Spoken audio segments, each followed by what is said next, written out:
किस दौर में जी रही हैं अम्मियाँ? अब वो दौर चला गया जब शौहर के साथ बीवी को सती किया जाता था। दुनिया कहाँ से कहाँ पहुंच गई है अम्मी। मरने वालों के साथ मरा नहीं जाता।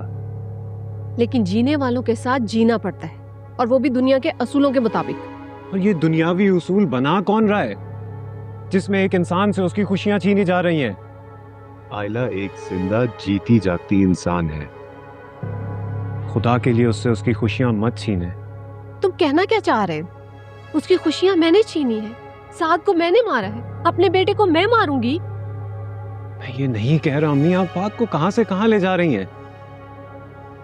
मैं सिर्फ इतना कह रहा हूं आपसे कि आयला की जिंदगी को बेरंग मत करें प्लीज।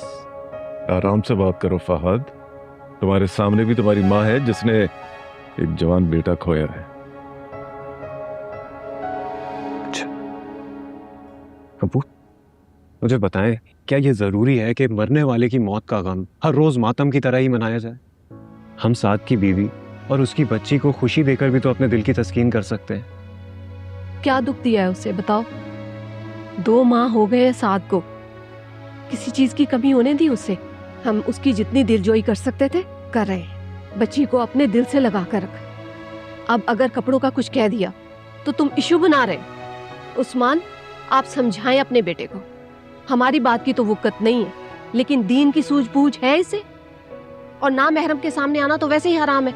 ना महरम से पर्दा तो वैसे भी करना चाहिए अम्मी, जो कोई नहीं करता। आयला की जिम्मेदारी जमाल से मैंने ली है, और अभी तुम उसके लिए ना महरम हो, इसके लिए उसके मामले में बोलते हुए एहतियात क्या करो। ये क्या कह रहे हैं अब्बू आप मेरी नीयत पे शक कर रहे हैं?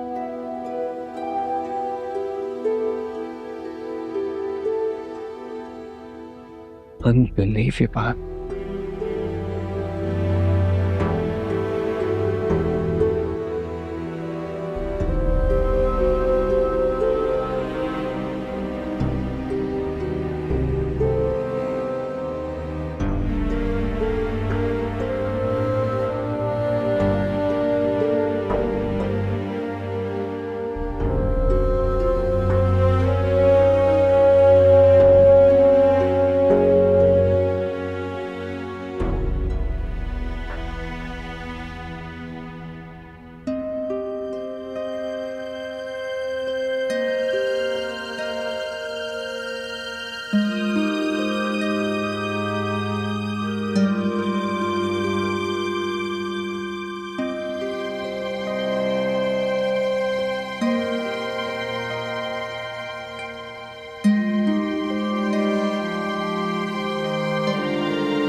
ये आप क्या कह रहे हैं?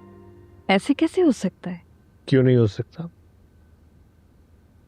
देखो, तुमने खुद एक बार कहा था कि अगर हमारी तीसरी बेटी होती तो हम उससे पूछे बगैर ही आप इसको दे देते।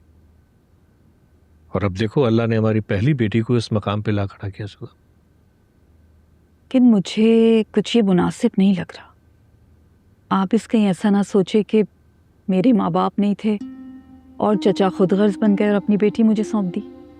वो भाई, उससे क्या फर्क पड़ता है?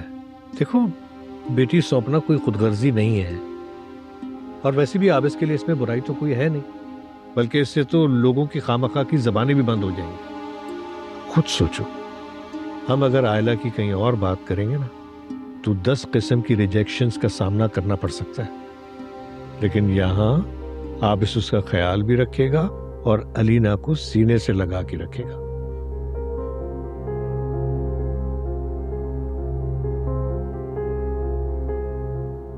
लेकिन अगर आयला ना मानी तो? देखो, बच्चे मानते नहीं, उन्हें मनाना पड़ता है। बाबा, आप इतना बड़ा फैसला ऐसे कैसे ले सकते हैं? वो उस्मान अंकल और उनकी फैमिली, उनको कोई प्रॉब्लम नहीं होगी क्या? ये कौन सी तमीज वाली बात है? तुम वहां छुप छुप के हमारी बातें सुन रही हो? वो कौन होते मेरी बेटी के फ्यूचर का फैसला करने वाले? और वैसे भी मैं वहां किसके आसिर पर उसे रहने दूंगा? मेरा ख्याल है कि हमें आप इससे इस बारे में पूछ लेना चाहिए। जी, वैसे भी उसकी कोई पर्सनल ओपिनियन तो है नहीं। बाबा जो बोलेंगे सर झुका के हाँ कर देगा, है ना? जिनिया तुम बीच में मत बोला करो, ये हम बड़ों का मामला है। हम सोच समझ के फैसला करेंगे कि हमें पहले किससे बात करनी चाहिए। ठीक है बाबा, I am sorry but please थोड़ा सोचिएगा जरूर।